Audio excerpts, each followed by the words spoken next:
আসসালামু আলাইকুম। Finally engineer Ishraq Hussain জোর করে মেয়রের সিটে বসে গেল। ভিতরে সংবর্ধনা নিচ্ছে এবং বাইরে মেয়রের সংবর্ধনা মেয়রের শপথ নেওয়ার জন্য বিক্ষোভ চলতেছে। এই হচ্ছে বর্তমান অবস্থা। রাজনীতি দিন দিন এত খারাপ দিকে যাচ্ছে বলার বাইরে। এই সরকারের বেশ কিছু ভুল আছে, আমি গত ভিডিওতে বলেছি। এবং ইশরাক হোসেন গায়ের জোরে ক্ষমতা দেখিয়ে সে যা করলো সেটা খুবই লজ্জাজনক। সাবেক মেয়র প্রয়াত সাদেক হোসেন খোকা, তার জনপ্রিয়তা ছিল অসীম। পুরন ঢাকায় তার জনপ্রিয়তা কী পরিমাণে এটা আপনি বুঝতে পারবেন যখন ৯৯ সালে শেখ হাসিনা এবং সাদেক হোসেন খোকা একই সিটে নির্বাচন করেছিল। তখন সাদেক হোসেন খোকার কাছে অনেক ভোটে পরাজিত হয়েছিল শেখ হাসিনা কিন্তু সেই সময় আওয়ামী লীগের সভানেত্রী ছিল। তাহলে বুঝতেই পারতেছেন যে কী পরিমাণ জনপ্রিয়তা ছিল সাদেক হোসেন খোকার। তারই সুযোগ্য বড় সন্তান ইঞ্জিনিয়ার ইশরাক হুসাইন, তিনি, আমি জানি না কেন সে এই যে ইগো ধরে বসে থাকলো এবং এইভাবে অসম্মানজনকভাবে নিজেই শপথ গ্রহণ করলো। এবং শপথ গ্রহণ না, তো এটা হচ্ছে সংবর্ধনা নিয়ে মেয়রের সিটে বসে গেল। এটা তার সাথে যায় না। ইয়াং জেনারেশনের মধ্যে তার যে জনপ্রিয়তা ছিল, এই কর্মকাণ্ডের মাধ্যমে সেটা বিলীন হয়ে গেছে। এই জিনিসটা ইশরাক হোসেন বুঝতে পারেনি। দলের পক্ষ থেকে হয়তো কোনো কারণে বলা হয়েছিল যে সরকার যেহেতু তাদের সাথে খুব একটা ভালো আচরণ করতেছে না, তাই তারা এই বিষয়ে আন্দোলন করবে। কিন্তু এই আন্দোলনে এমন কিছু মানুষকে দেখা গিয়েছে যারা খুব বিতর্কিত এবং তারা খুব বাজেভাবে এই যে শেখ হাসিনার পতনের পর থেকে দেশের মানুষের সাথে বিভিন্ন ব্যবসায়ী প্রতিষ্ঠানের সাথে বিভিন্ন বাজে আচরণ করে যাচ্ছে। সেই সব বিতর্কিত মানুষগুলোকেও এখানে দেখা গিয়েছে। এরপরে লন্ডনে বৈঠক শেষে সবাই ভেবেছিল হয়তো এই ইস্যুগুলা সলভ হবে, কিন্তু তাও সলভ হয়নি। এই যে গতকালকে অবরোধ করে রেখেছিল এবং আজকে ইশরাক হোসেন নিজেই শপথ গ্রহণ করেছে। যা হোক, শপথ গ্রহণ করেছে, জানি না এখন কি হবে। তবে ইশরাক হোসেনের যে ইমেজটা নষ্ট হয়েছে, এখন ইশরাক হোসেন যদি সেই ইমেজটা ফিরিয়ে আনতে চায় তাহলে পুরান ঢাকার জন্য প্রচুর পরিমাণ কাজ করতে হবে। আপনারা সবাই জানেন যে পুরান ঢাকা ওই অঞ্চলে সামান্য বৃষ্টি হলেও কি পরিমাণ জলাশয় সৃষ্টি হয়।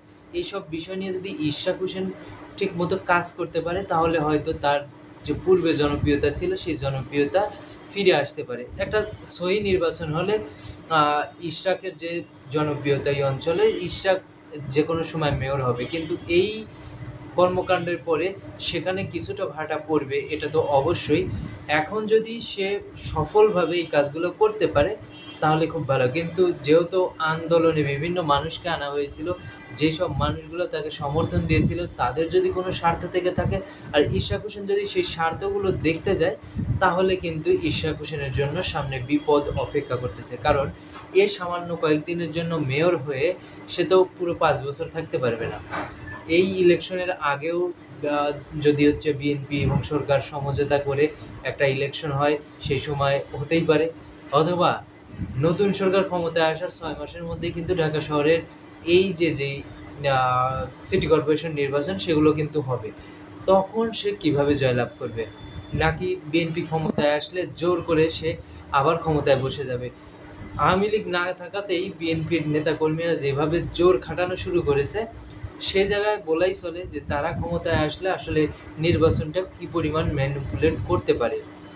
কোনো রকম বিশ্বাস নেই, সাধারণ মানুষের মধ্যে কোনো রকমের বিশ্বাস নেই এইসব রাজনৈতিক দলের প্রতি।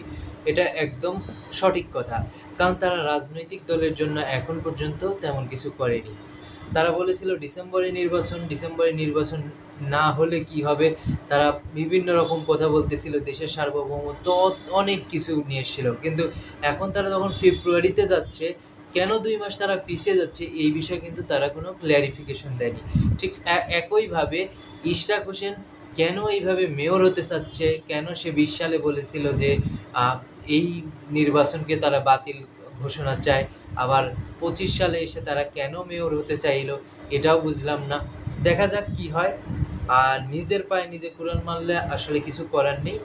জানি না ইশরাক হোসেনের বেশ কিছু সমস্যা রয়েছে, যেমন 28 অক্টোবর তাদের যে আন্দোলন হয়েছিল, সেখানে ওই যে না একটা বিদেশি আসছিল, তাকে পাশে বসে একটা প্রেস কনফারেন্স করেছিল, এরপরে চঞ্চল চৌধুরীকে সে একটা ট্রফি তুলে দিয়েছে, সে নাকি এসব চিনেই না জানেই না।